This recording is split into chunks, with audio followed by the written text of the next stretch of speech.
to see this information. Dr. Kelly, you're going to do the welcoming, right? Yes. Okay. I'm just gonna give me 1 second here.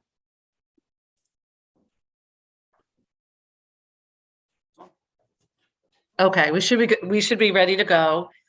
So thank you everybody for being here tonight, and I especially want to thank our esteemed panelists who are going to share a whole lot of information and help us understand better about opioids and about synthetic opioids, where they're found, what they look like, and what we all can do to protect the children of Revere and children everywhere. So we're very thankful to Dr. Alex Wally, to Sarah Bagley, to Tracy Green, to Brittany Riley, who are going to really impart a lot of really important information to us tonight. They're all doctors and experts in their field.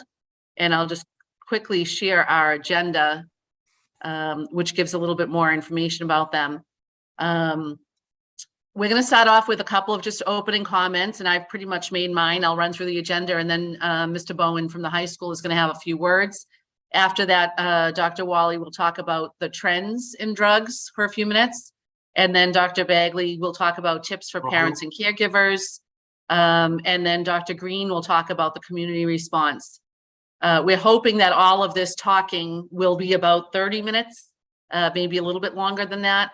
And then we have Julia Newhall, who is our director of the SUDI office, and Detective Sergeant Milton Alfaro, who heads up the drug unit at the Revere Police Department, who will be able to answer any questions of what's actually happening in Revere and what our community response is.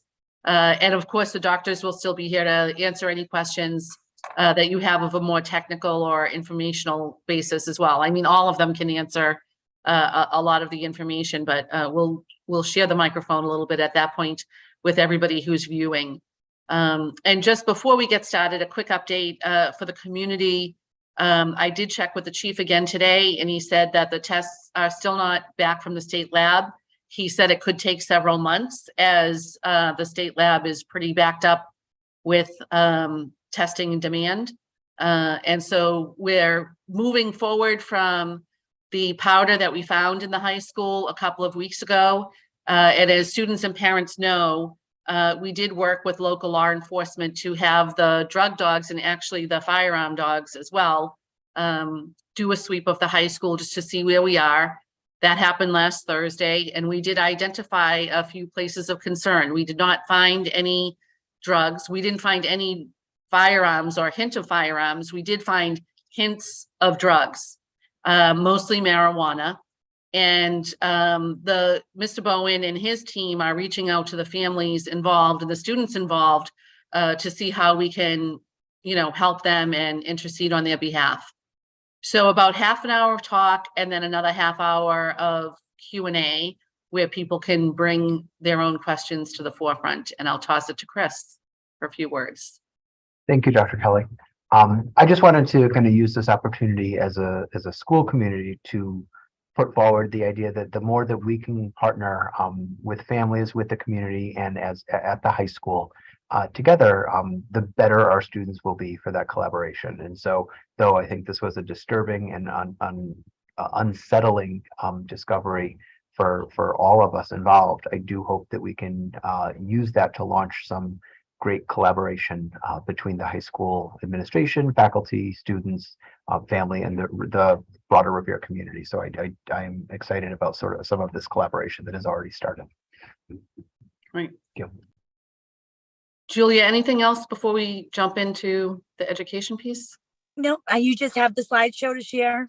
I do. Yep. I'm going to Okay. share that right now. Great.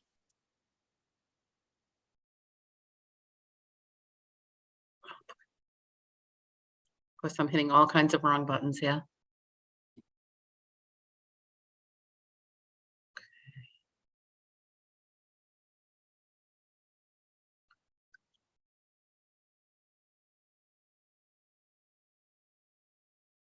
Okay.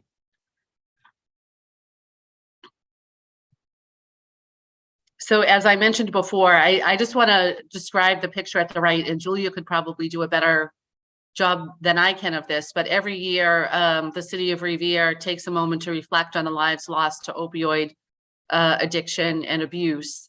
And so the picture that you see with the purple flags represent all of the friends and family members and citizens of Revere.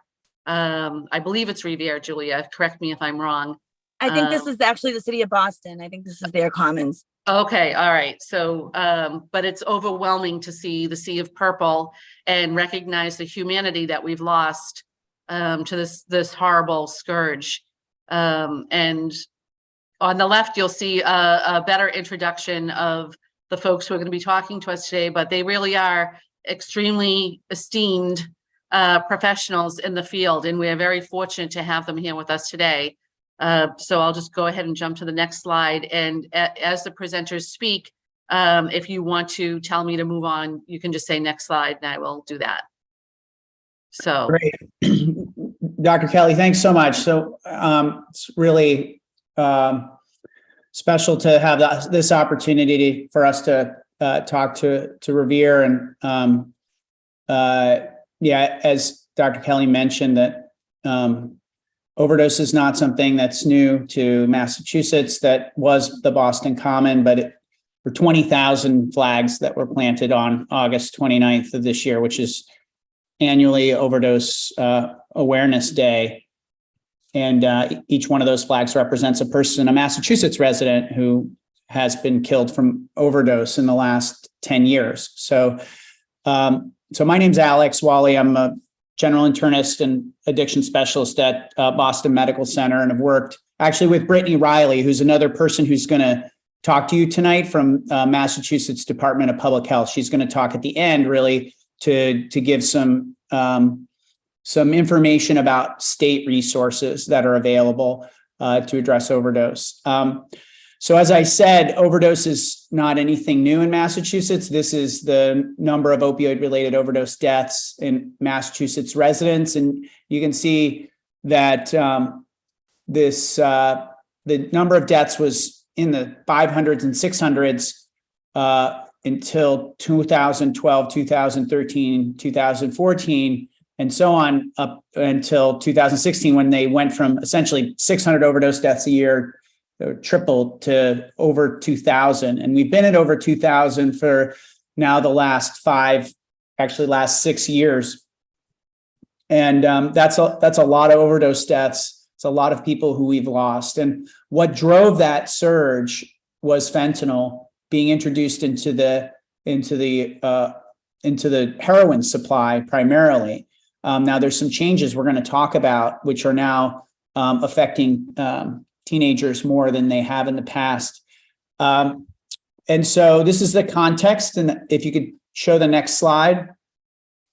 Here, the same data, but really focused on age group, is represented in these bar charts. And youth, which we mean by youth is less than 25 years old, are only 1% of all deaths in Massachusetts, but they represent 5% of opioid overdose deaths. So among people who die from opioid overdose, young people, in this case less than 25, are overrepresented. So that's I think an important reason for us to think about overdose prevention in young people. So you can go to the next slide.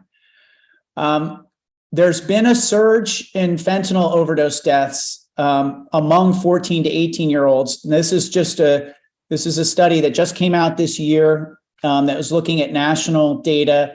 And if you look at the panel A, you can see that gray line in 2019 taking off and going up super high, super fast. And that represents the death rate per 100,000 from fentanyl. And so all of a sudden, fentanyl has become this outlier as far as teen overdose death. It far exceeds benzodiazepines, methamphetamine, cocaine, prescription opioids, and heroin. And that, is happening much later than we saw the fentanyl surge here in Massachusetts. Now, it's not, all people are not affected equally. There are racial and ethnic disparities, and that's the right-hand panel, particularly people with American Indian or Alaskan Native background. The next line there is orange, which is Latino or Hispanic. And they actually exceeded the death rates in white people for the first time. And then with, if you look at the line for Black or African American, their overdose deaths have actually, while lower than the other racial and ethnic groups, they've actually increased at a higher proportion relatively to the other groups. So we've got concerns in all sectors of our population. A big thing to note as you see this surge in overdose deaths is that adolescent drug use has actually largely remained flat since 2010.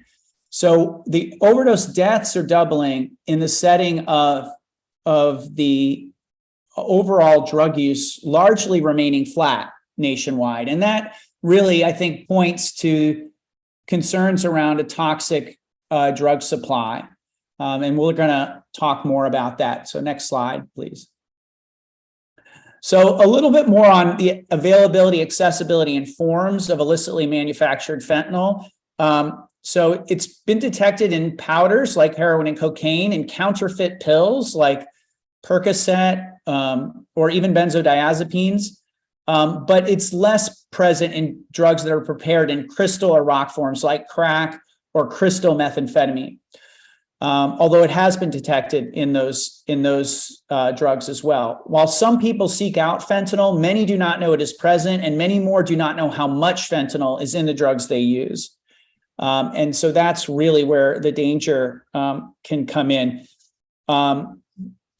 Where do people get them from? Well, there are connections to social media, online, peers, family, friends, street sales, and suppliers. There's multiple types of drugs sold and supplied, and less product differentiation. Really, what we've been seeing nationwide more and more is pressed pills, meaning pills that are made to look like prescription pills, but are actually counterfeit. They're made through readily available materials and supplies. One thing, the metaphor, this is Tracy Green, who you'll hear from later. Her metaphor is this chocolate chip effect, fentanyl, which if you think of a chocolate chip cookie, the chocolate is actually not evenly distributed throughout the cookie, but it's concentrated. And so when you bite into a chocolate chip cookie and your eyes are closed, which is what is happening when people are using drugs usually, you don't know how many chocolate chips you're going to get. You don't know how potent that fentanyl is going to be. It kind of depends on how concentrated it is in the particular sample that you may get, which we think leads to pockets of risk because the drug is not thoroughly homogenized. So this really big problem is inconsistency in contents, the amount of fentanyl present, and the difficulty in determining this in powders and especially pills. Next slide. So this is more data that just came out last week from the CDC. And again, this report noted that although teen illicit drug use has actually decreased from 2019 to 2010, overdose deaths increased substantially by 65%. 80% of these overdose deaths involved fentanyl, a quarter were counterfeit pills. Unlike adults, where many of the overdose deaths are related to injecting drugs, in the adolescents, it's more likely to be due to ingestion, smoking, or snorting. 2/3 of the time there was a potential bystander, but most were spatially separated and many were not aware of the drug use that was going on. And so this is where education and overdose prevention is really important. People need to know what to do when an overdose occurs and be prepared. Only 35% of the teens who died had a known history of opioid use that they could pick up after the person had died, and 41% had a history of mental health conditions or treatment. So that really points to a group that is particularly high risk. Next slide. Here are the recommendations that came out of the CDC mortality and morbidity weekly report. what we should be trying to do about teen overdose. So prevent substance use initiation and promote protective factors. Partnerships between public health and public safety to reduce the availability of illicit drugs, expand efforts focused on resilience and connectedness of adolescents to help prevent substance misuse and related harms, educate everyone about dangers of illicitly manufactured fentanyls, that's what IMF is, and counterfeit pills. Promote safer drug use for those who do use drugs, such as not using drugs while alone, having naloxone readily available, and using fentanyl test strips, which you'll hear more about. And then expanding naloxone access, training family and friends in overdose recognition and response, ensuring access to effective evidence-based substance use and mental health treatment. And examples of that are family-based and cognitive behavioral therapy and medications for opioid use disorder. Next slide, please. Okay, I'm going to turn it over to my colleague, Sarah Bagley. Thanks, Alex. Hi, everyone. Thank you so much for the invitation to be here and talk to you. So I'm going to focus on how to talk to kids about fentanyl use and other drug use as well. I'm a pediatrician, and so I work taking care of with kids and with families who are impacted by drug use. So have these conversations pretty commonly, but also recognize that they can be really challenging to have too. Next slide, please. So as I was sort of thinking about preparing for tonight, one thing I thought I wanted to share was the way that I start sort of all of my visits with families and with patients, and sort of thinking about the framing. And I always asking this question, sort of why, like when I'm talking to a youth about their drug use, trying to understand, like, what are their motivations? What are the reasons that they might be using drugs or alcohol, maybe on the weekends, maybe every day? And the reason why I asked that question is because in my head, what I've heard from sort of colleagues too through the years is like behaviors make sense and people make decisions for different reasons. And the more I understand what those decisions are, the better advice that I might be able to give in partnering with a teen and their family about reducing the risks of alcohol and drug use. So often these are the kind of reasons or answers that I hear, maybe because their friends are using alcohol or drugs, and so they're at parties, they're out in other social situations, and so it's just what's happening. Very commonly, and I would say more and more commonly, we're hearing about a lot of depression, anxiety, histories of trauma, and that by using drugs or alcohol, it sort of helps to allow for an escape, it feels like you're sort of treating those symptoms, and that provides enormous relief, even if it sort of has really significant risks as well. Also hear a lot about sort of isolation or boredom. I think especially during COVID, that was so common. And then also just when we think about teenagers, they do tend to be more impulsive. And so sometimes decisions around drugs or alcohol might just be made in the spur of the moment, not necessarily without a lot of forethought or planning or thinking about sort of the consequences of alcohol or drug use. Next slide, please.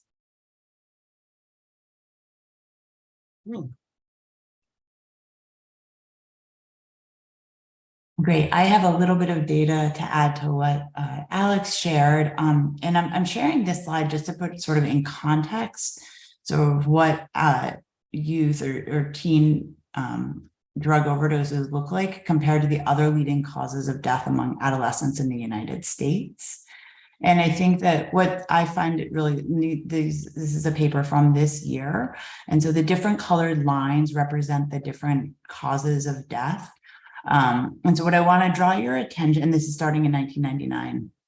So what I want to draw your attention to is the drug overdose and poisoning line, which is the purple line, and you see that it is, especially in the last few years, significantly increased and is now the third leading cause of death among adolescents in the US, behind motor vehicle crashes and firearm related injuries.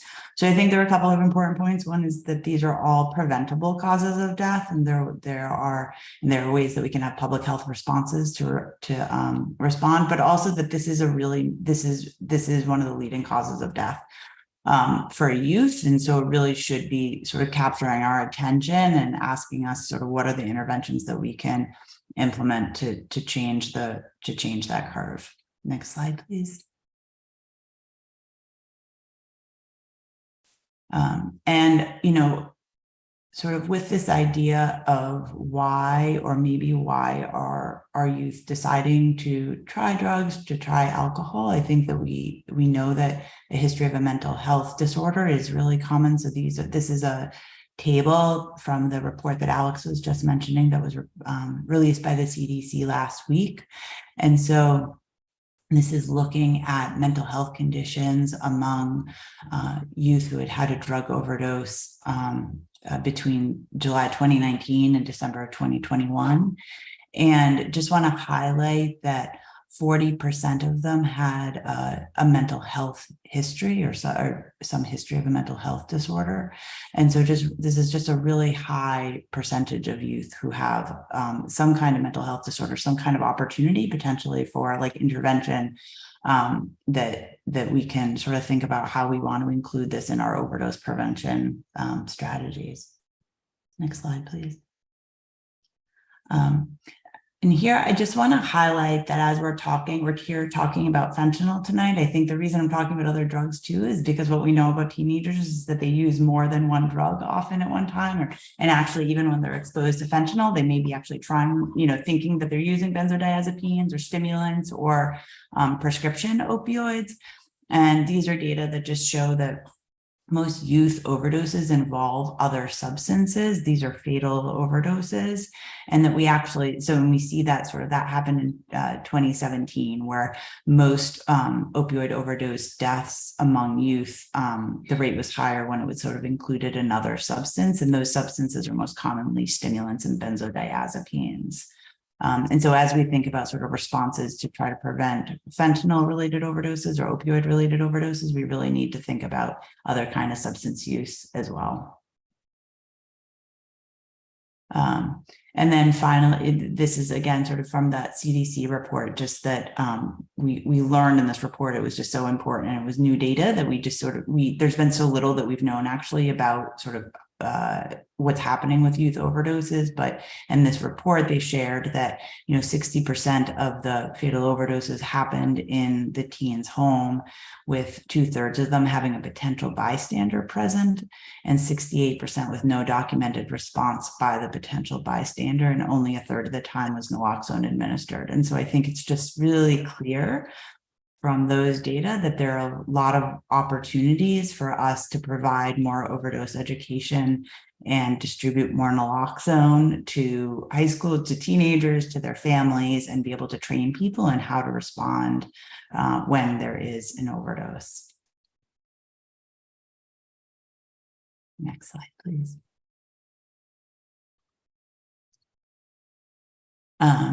And so I think that there might be one slide before that. I think that, you know, one thing I think that as we think about sort of how we want to respond to rising opioid and specifically fentanyl related overdose deaths among youth, you know, what can we do? So we can provide training so that people in the community are prepared to respond to overdose. We're going to hear more about that later on in the presentation. We're going to try to keep conversations and communication open with teenagers so they can have someone to talk to and to ask questions. And then I think finally, it can be easier sometimes, this is especially for sort of thinking about parents or teachers or other people who work with youth, it can sometimes be easier to ask questions about what's going on with your friends. Or what's going on with their friends, rather than asking about their risk behavior. So like, what will you do? Like, how would you want to respond? Are you ready to respond if you're out somewhere and someone is having some kind of emergency, or you're worried that they're intoxicated, or you're worried they're having an overdose? And so sort of framing it about their friends and their social networks can be really powerful, because I think a lot of the teenagers that I talk to really want to be able to keep their friends safe. And so that's just that's an easier way to open that door and have that conversation. Next slide, please. I just want to highlight that for some youth, they may develop an opioid use disorder if they're using opioids regularly, including fentanyl. And just want to highlight here that the best treatment that we have for youth with opioid use disorder is medication like buprenorphine. And so that is, you may be more familiar with the name Suboxone. this is evidence-based treatment for adults, but it's the same medication that we use for teenagers as well. And it's approved for opioid use disorder for 16 and 17-year-olds. And it's actually the only medication we have that's approved for this age group.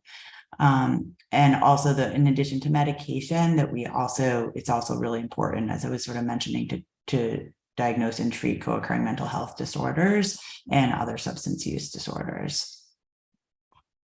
Next slide, please. So I just want to sort of leave with this quote from Maya Selvitz, who's a sort of well-known author and opinion writer in the New York Times as well. And she was the one who wrote this piece about sort of how to talk to your kids about fentanyl, which I recommend to everyone. So she said, in the long term, effective addiction prevention requires social change to prevent or at least intervene early in childhood trauma, creating communities conducive to mental health with safe, nurturing schools, stimulating extracurricular activities, and access to comprehensive health care. But first, we need to keep young people alive, and that means having uncomfortable, honest conversations about the danger of drugs and the ways to minimize the risk for those who use them. Thanks. I'm going to turn it over to Tracy now. Thanks, Sarah, and thanks, Alex, and thank you, Dr. Kelly, for the opportunity to speak with you all. And today, I wanted to introduce myself. I'm Tracy Green. I'm an epidemiologist and professor at Brandeis, and I'm going to kind of pick up where you've seen some of the trends and some of the important conversation and turning points where with kids and parents can take towards prevention and treatment, and turn to some of the things we're learning about and some of the tools that you can maybe use in response. The trends are certainly concerning, and one of the ways that we can approach things that are scary is with more data and information that can help us really ground ourselves in what we know and be clear about what we don't know. So one of the things we've been doing in Massachusetts is actually looking to that drug supply to better understand it. So along with the Massachusetts Department of Public Health and CDC funds behind this, we developed a drug checking program, or community drug checking program, that collects remnant drug samples in the community. We also partner with police departments, so small amounts of substances that would be found in a packet, perhaps at a community space, or found at an overdose, and we gather that information, and then we actually test it directly on site. So we scan that with what's called an FTIR. That image of that device, an instrument, is on the left in the middle panel there. And then we also test with fentanyl test strips. That is all done on site, and we can detect the presence of fentanyl and other things in that powder or pill within about 30 minutes. And then the rest of that substance goes off to a lab off-site to do some additional testing, and then we interpret that to find out what in a human that would cause. And so we learn about the drug supply in this way and can report that back. All of the information is presented publicly and publicly available to both back to the community organization or the partner providing the data, providing the sample, and then we try to interpret them for trends. So I'm going to share back with you a couple of those, but I wanted to reflect this as a service that our community already has in place, and we'd be very happy to provide services to anyone in the community in Revere or partnered programs in the community to help gain some additional insight into what's happening in the drug supply. The next slide. The kind of data that we can gather from looking at the drug supply is really profound. So these are data that we put together from looking at samples across the Bay State. And just in 2020, when we began this, which was only about 4 months of data because of the pandemic, but we saw that across all the samples, and in the bottom, you can see the kinds of powders, pills, and other forms of substances that we were able to test, cocaine, counterfeit pills, crack, heroin, and methamphetamine. We could see the presence of fentanyl in those substances, and they were confirmed by laboratory testing. So just going across, you can see then clearly the orange part for heroin is the highest, right? So that in substance samples that were provided as heroin, 85% also contained fentanyl. But so this was also important to understand in other substances we might not be suspecting, like counterfeit pill or cocaine, powder cocaine. We also saw fentanyl in a presence of about 25% in both of those types of drugs. This is important because people who might be using cocaine or might be using a counterfeit pill might not be expecting to have fentanyl in them. And so based on this, we can organize a response that really thinks about detecting fentanyl and detecting other drugs and other substances we might be worried about, and then organizing a response accordingly. So the next slide, just to dive in a little more deeply on counterfeit pills in particular, because I think since we've seen such a large increase in pill counterfeit fake pill use across the country, including in New England area. One challenge is that we don't actually know. It's actually extremely helpful that the most recent reports have come out from CDC this week. But for the most part, we don't know from any given state. Fatal and non-fatal overdose data don't always find a pill on the scene. Either it's been used completely or it may have been removed. And so we don't always have a sense of whether a counterfeit pill was involved. So we actually think it may be, as you saw, 24% of the adolescent 10 to 19-year-old overdose deaths involved a counterfeit pill. It might even be much larger than that. And the data we have from drug arrests don't always detect whether the pill is counterfeit or not. And the manufacturers of pharmaceutical medications aren't really required to report whether the medication they're having reported to them about a health event or an adverse event, whether it was a real pill or a fake one. And so really what we get is from the media or from one instance or another, and we measure and we count in things that we shouldn't have to suffer, that people shouldn't have to suffer for a hospitalization or a death or an arrest, to understand that counterfeit pills are a major problem, or that any other substance in the drug supply. So this is one of the main motivations for community drug checking data programs like MADS, the Massachusetts Drug Supply Data Stream, that we've been building. And that way we can build off of what was already existing as remnant in the community and learn from it, because it's always been there. So the next slide is an example of some of the three pills I just pulled from different parts of the state. So at the top, you can see these are examples. They're publicly available. One of the labs that we work with is drugsdata.org, and you can go online and search Massachusetts, and you can see all of the substances that are tested as part of this effort.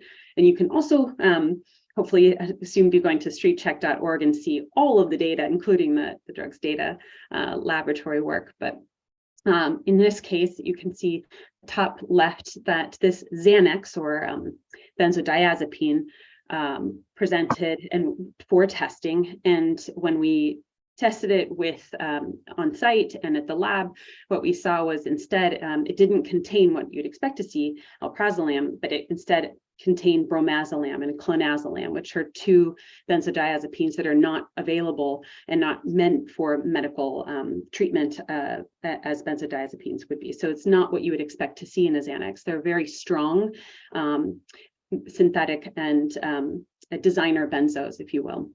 On the top right, you can see an example of a Percocet pill, or what an oxy, as some people may have called it at different times and places.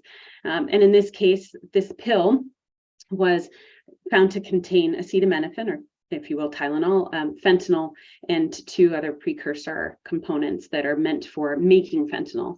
So this is an unexpected tablet that was found in circulation in the community. And then the bottom left-hand one shows an example of a fake or a counterfeit Adderall. And in this case, it contained methamphetamine and caffeine. And these are examples of the kinds of pills that we test and have either provided to us by police department or by a community partner. And most of the time we get remnant, we don't get large pills or part of a pill, but these are examples of the kinds of things that we can reflect back in time, in real time, what was happening from 2020 to 2022, as you can see here. The next slide.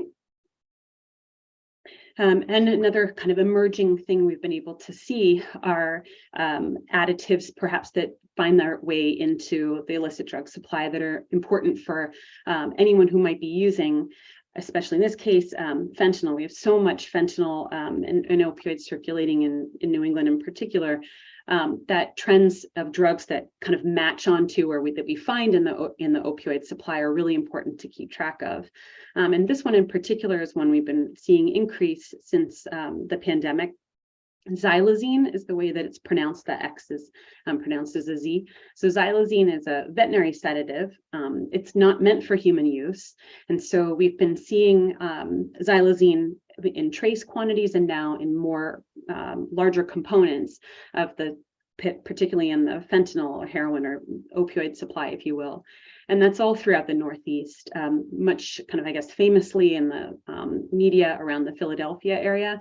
But we've seen about a third of drug samples that we see tested in across the state that are sent in as opioids also contain xylazine in some amount. It's important because xylazine as a sedative is so sedating, and people may be found to seem and appear as if they are overdosing and unresponsive, and maybe not breathing. And so administration of Narcan and naloxone to revive the person who might have what seemed like overdose symptoms is the right thing to do. Administering naloxone in such an overdose situation like that is really important, but they may not actually become able to come out of their symptoms because of the heavy sedation that xylazine continues to persist in their body.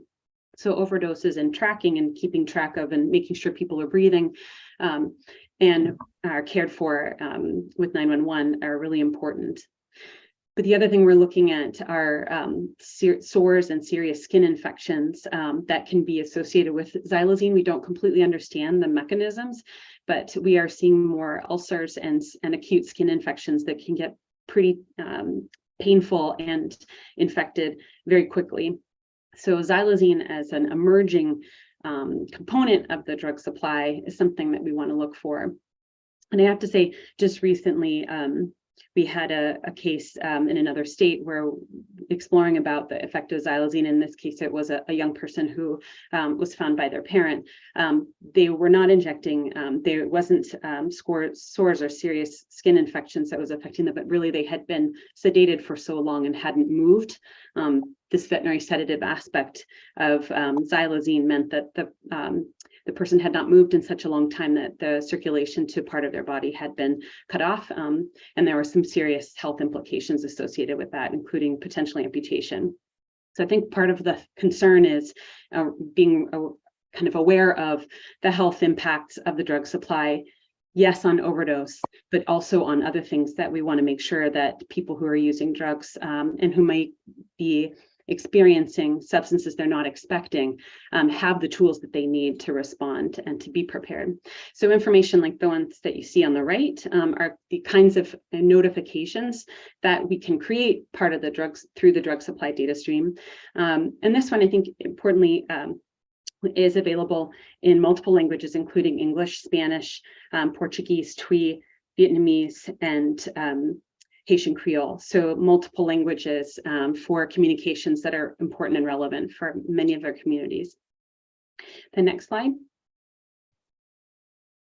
So the risks associated with youth, to kind of reinforce some of what Dr. Bagley was talking about, really the lack of awareness of fentanyl risk and pervasiveness of fentanyl in different forms, so like powders that you saw, are important. And that's something that we can address with knowledge and data, making sure we have accessible sources, some that are especially specific to age groups, that many of the sources of information are social media or online or peer and familial. So making accessible information to many people is really important.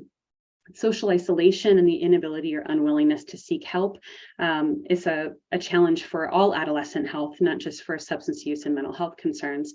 But in this case, using alone and with no one aware of their use can be lethal. Event and venue-based use, so people who adolescents may be using situationally in a party or in an environment where this environment might be less equipped or ill-equipped to respond to a medical emergency, and that if they are using publicly or with others, people may not be able to respond if they don't know of the signs and symptoms, for instance, of overdose. For youth, we see that there are fewer skills for detecting drugs they haven't been using for as long, and the ability to have and self-efficacy or feeling confident to be able to ask questions and understand and navigate the supply that they may be accessing is a challenge. And finally, they may be less likely to use sources for prevention and supplies and harm reduction, like a syringe service program, because they may not be injecting. So these are all more reasons that we need different kinds of responses. So the next slide. One of the key tools that we have for detecting fentanyl are simple to use fentanyl test strips. They're as you can see there, kind of they look almost like a pregnancy test, a very small amount of water to activate and a very remnant drug in a small plastic container here. You can be using to detect whether fentanyl is absent or present in a substance. And the next slide. Broadly, response strategies that focus on detection, like tools that a simple fentanyl test strip, and allowing people and encouraging people to take the time to identify and understand, for instance, if a pill is fake, and to be aware of those, what a counterfeit pill might look like. For instance, real pills don't crumble. The color doesn't come off on your hand. It would roll on a surface if it were made by a quality control at a pharmaceutical manufacturer, for instance. And fentanyl test strips can easily be used to detect. Other prevention and empowerment approaches that emphasize connecting with trusted healthcare providers, like the ones that you've been hearing from tonight, and checkups to regularly keep in touch with the health of their body, and creating a whole health team.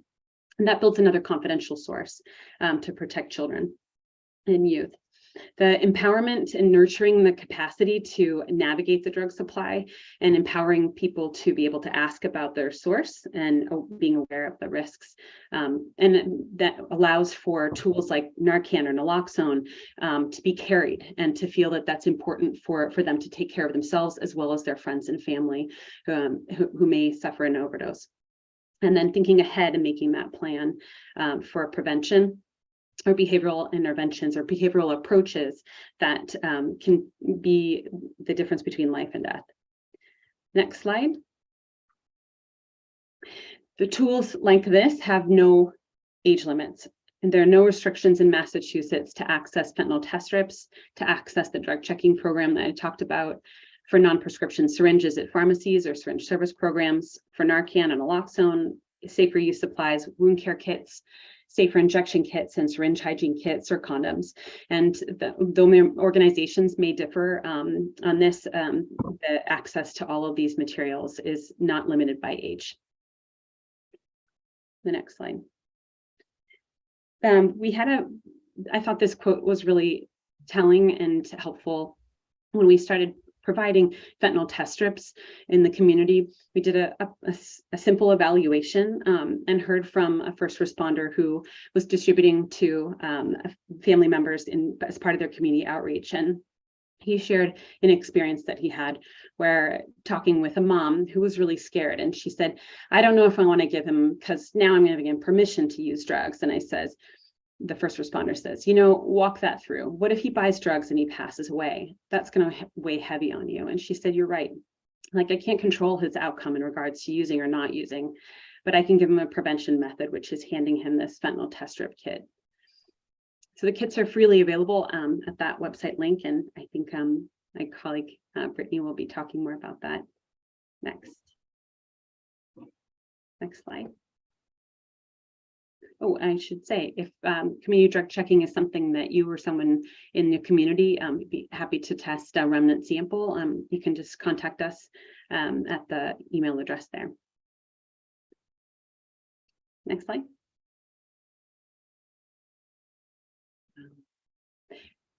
I guess maybe just to close up here, but then Mr. Bowen spoke to collaboration. Better options like the supplies that we have give better choices for youth.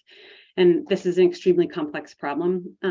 It's going to have a complex response, but the partnerships like the ones that you all have been building will propel a much more effective response in the end. So I applaud you for the work that you've been doing and have yet to do into the future. Be happy to help you. Next slide.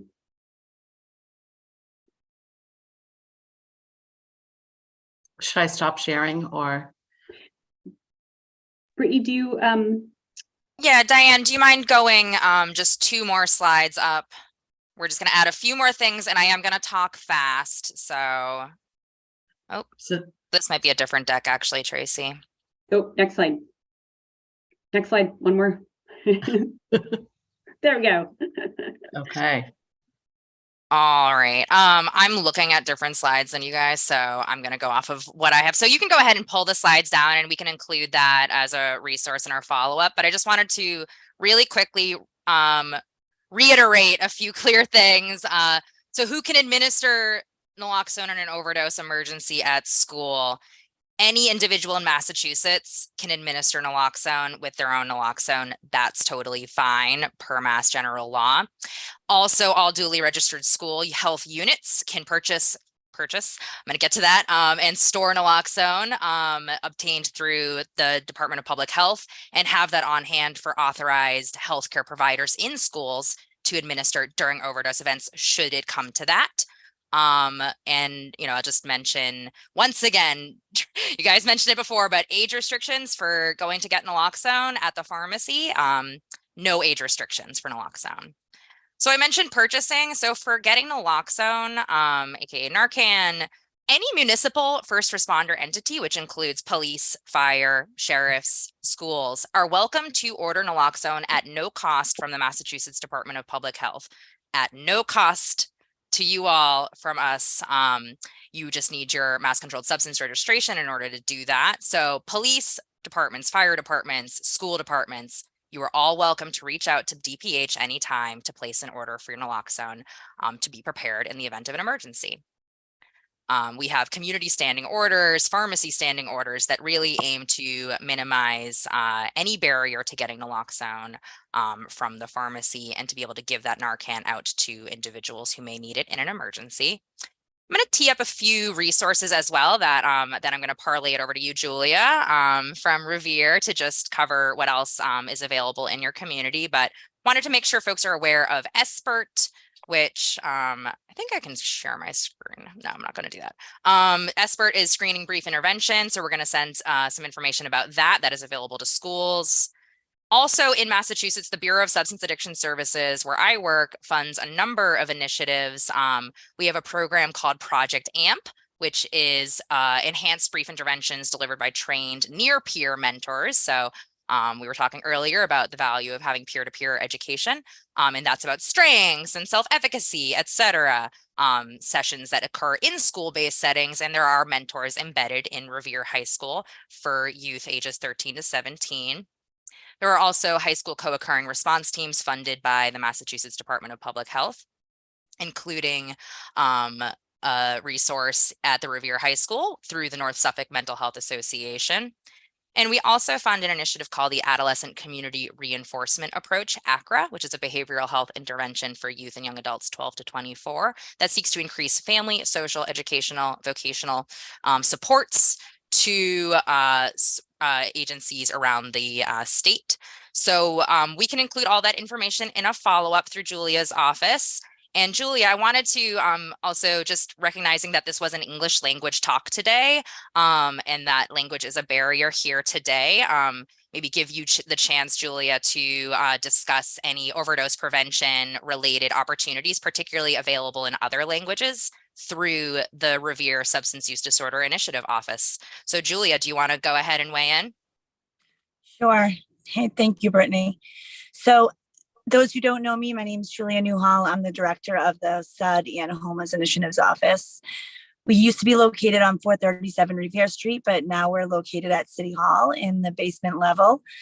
Anybody who needs access to naloxone at any time can call our support line, and the number is 781-922-6069. it's all confidential information. It's free. You can just reach out to us, whether that be a bystander or an active drug user. We have a full-time outreach worker who I'm sure he's on this webinar. His name's Chris Alba. He is a harm reduction specialist and he is very knowledgeable. He can come into any setting and conduct an overdose prevention education training. And actually, we're in the process of, speaking of different languages, we're in the process of hopefully going to do videos in a bunch of different languages so that we can post them online and folks can have access to that information in whatever language of their choice. We're going to be partnering, I believe, with Revere TV on that. So thank you, Bob Dunbar. I'm just being cautious of the time. It's 6:52 and I want to make sure that we have enough time for folks to ask questions and answers. So Dr. Kelly, if you want to just open it up to the audience. Sure. If anybody has a question, there is a Q&A button that you can drop your question into. There are a couple here that are about the language, not having translation services. But we are recording this and we intend to have the transcript of this meeting translated so that folks will be able to get the information in their home language. And that's for Spanish, Portuguese, and Arabic, which are our three major languages besides English. So that will be coming shortly. And then there's a question about, based on the amount of packaging of the substance found at the high school, any indication whether this was intent for sale or someone's personal use.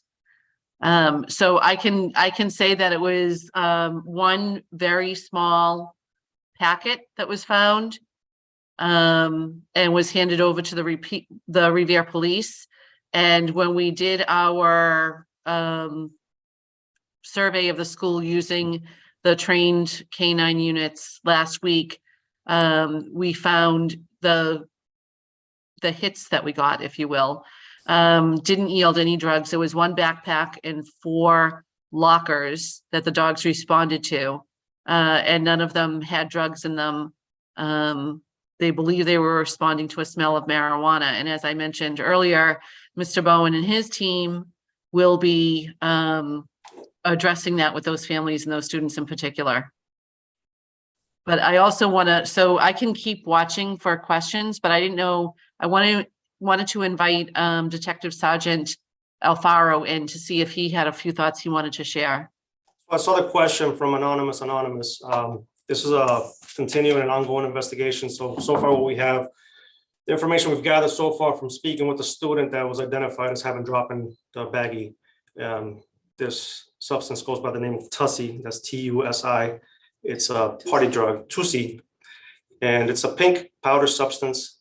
Presumptive test was done with, well, there was testing done at the school, but what we use is this right here. It's called a TrueNarc, and this is a method that we use to safely and effectively test it. Basically shoots a laser through the baggie, and it goes through a library of substances that have already been identified. And it gave us a presumptive test of MDMA, ketamine, and but the actual results we would rather get from the state lab because they have all the better equipment to do that. And the amount that was found does not indicate any distribution level amounts. It's more for personal use. And I'll just emphasize that we don't know who dropped that baggie. It was found by a teacher. We don't know if it was a student or an adult or anybody else. We weren't able to trace it back to an individual. There is a follow-up question from Jennifer Manoli asking, why did the principal at the high school state that it was fentanyl? And I can actually answer this question because I worked on that letter with him. When we were told that the field test said it was fentanyl, we wanted to make sure we were giving information to parents as quickly as we could. And so we found out about the issue at 2:10 in the afternoon. We sent a letter home by 5 o'clock that evening, relaying the information that we had at the time. We both, Mr. Bowen and I, understand far more about these tests and how they work, and the need to go to a state lab to have any suspected content validated. And, you know, we worked through that with the police department. That's still underway, but at the time that the letter went out, I believe it said that there was some powder that was suspected to include fentanyl. I forget the exact wording. It was something like that. That is how we put the letter out. That is what we knew at the time, and that is what we were sharing with families because we wanted to be transparent. It may contain it. Okay. And I think Dr. Wally wanted to speak, and then Dr. Green. Oh, thanks, Dr. Kelly. Just, this isn't responding to a question, but a point that I just wanted to make, which we didn't emphasize in the presentation, which is that the one drug that doesn't seem to be contaminated with fentanyl consistently or really at all is marijuana. And that's, I think in some ways, there are a lot of reports of marijuana contamination in the popular press, but not really a credible report of contamination of marijuana, and particularly not one that has resulted in an overdose, which is very surprising because marijuana is the most widely used drug, you know, after alcohol, if you consider that a drug. So I do just want to make that point. Because the message we're saying here is that many things can be contaminated with fentanyl. We're particularly concerned about pressed pills and powders. But as of yet, and people have been looking for a long time, and there's been popular press stories, but when they've been further investigated, there really hasn't been credible evidence of any overdose due to contaminated marijuana. So I just want to make that clear. I'm not saying that marijuana is safe. That's not what I'm saying. I'm saying that as far as we know now, it's not credibly being contaminated with fentanyl. That's great. Dr. Green. Yeah, just to kind of extend that, one other really powerful tool is with fentanyl test strips is that conversation starter with parents and with kids, with any family member whom you have the opportunity to extend a fentanyl test strip and start that tough conversation. And that's really regardless of whether it's a pig powder or a pill or whatever it may be.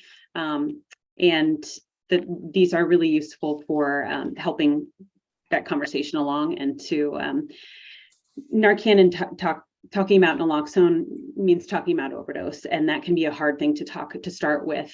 But this is really about staying safe and knowing what's in your drugs, and having that people are worth talking about, and the fact that this is an extremely volatile time for the drug supply, and for young people to be exploring. But this is one of the tools we can use. So just wanted to mention. Thank you. Danielle Day was asking about what we do at the high school in order to teach kids about these things. And I mentioned in our last letter to parents that we would be doing a more extensive education program after the winter break. But we have had Chris Herron come in and talk to the kids. I don't know if he's a former Boston College and Celtic athlete who found himself in trouble with addiction. And he comes in and presents to the kids. We've been doing that for a number of years. We did not do it in the COVID years, but those are pieces that we'll be re-engaging with.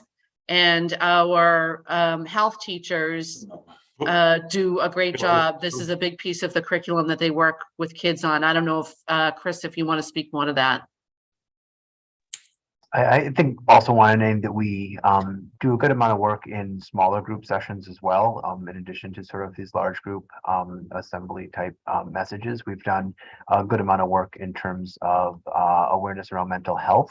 And many of the conversations in that area also speak to issues of substance use and substance use awareness. And so it is kind of embedded into that work as well. And part of our planning for the spring after the new year is to think about how some of this messaging is better done in small groups as opposed to in these large scale settings. And so what we're really trying to think about is how we get that word out there and engage with kids in size spaces or groups that are maybe better for students to be hearing more readily the information they need to hear. And Dr. Kelly, can I just add one thing? Please. The city of Revere is partnering with the city of Chelsea and the town of Saugus on the Mass Call 3 grant.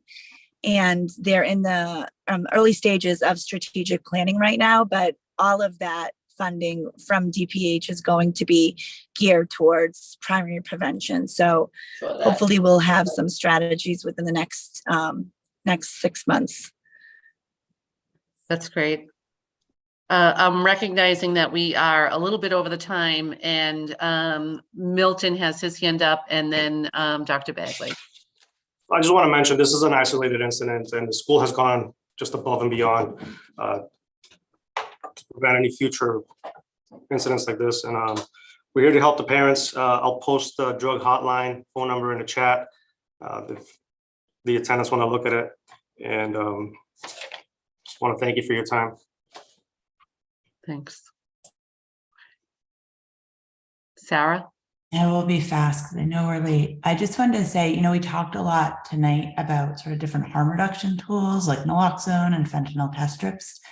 And I just wanted to say, sometimes a lot of parents will sort of say to me, like, how can shouldn't the message be sort of just don't use it all? Or like, is that somehow sort of giving kids permission to use drugs? And just want to say that what I say back is like, look, I think we can have conversations that are hard and honest with kids and say, on one hand, the safest thing for you to do is to not use drugs or alcohol. Like that is going to be the safest way to sort of prevent an overdose. And if you are using drugs or, or you're in situations where your friends are using drugs, we want to make sure that you have all the tools to try to keep yourself as safe as possible and respond. And so like, I don't think to me, they're not like mutually exclusive. Like you can give both, you can give all of that information.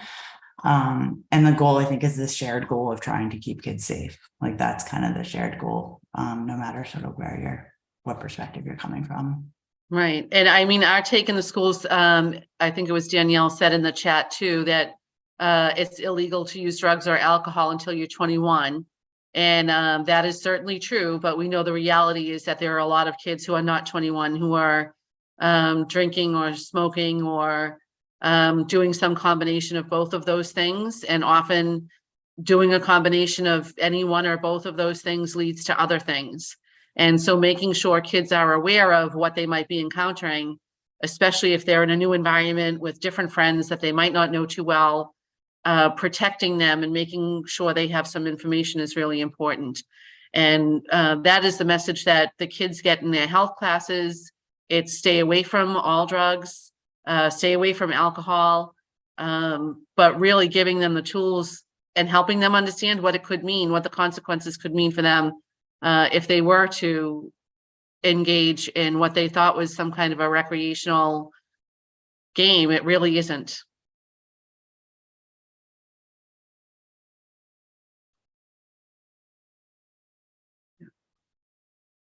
So I am going to thank our guests. I want to say actually to our friends at WEE that we will be having this translated so that our families can access this talk in other languages. And if you could get the word out for us, that would be great. Mr. Bowen, any last words? No, I'm thankful for everybody's kind of mobilization around this so quickly, and look forward to future communication with you all in the Revere community. Thanks, everybody. Thank you. Thank you.